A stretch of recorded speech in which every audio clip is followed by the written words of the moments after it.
When the president loses confidence in the head of the agency assigned to protect him and his family, it is time for her to go. For Julia Pierson, that time came today. The first female director of the Secret Service was forced out after one security lapse after another, including one that was revealed yesterday even as she was being grilled by Congress. We'll begin tonight with senior White House correspondent Bill Plante. Support for Julia Pierson's leadership of the Secret Service was already waning after her appearance before a House committee yesterday.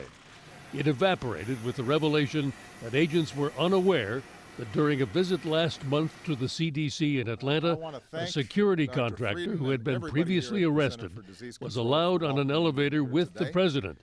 It wasn't until he took photos of the president that he was questioned and then fired, and agents discovered that he was carrying a gun.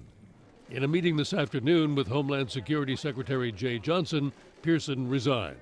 White House Press Secretary Josh Earnest. We've seen recent and accumulating reports raising questions about the performance of the agency, and the president concluded that new leadership of that agency was required.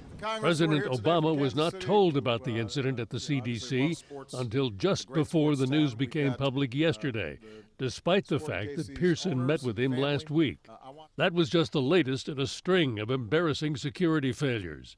Among them, the fence jumper, who ran all the way into the East Room of the White House 12 days ago, and the failure to realize for days that shots had been fired at the White House in November 2011. Even so, the White House endorsed the agents who protect the president.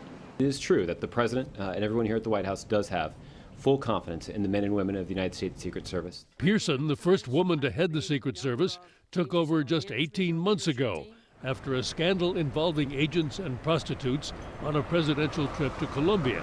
In an interview with Bloomberg News today, Pierson said, "I can be pretty stoic about it, but not really. It's painful to leave as the agency is reeling from a significant security breach." But critics in Congress say that she was unable to change the culture of the organization. Democrat Elijah Cummings. I believe that there are other people that probably need to go too. I beg those people in the Secret Service who do not want to be about the business of restoring their impeccable reputation as it was before to leave. White House intruder Omar Gonzalez pleaded not guilty today in federal court.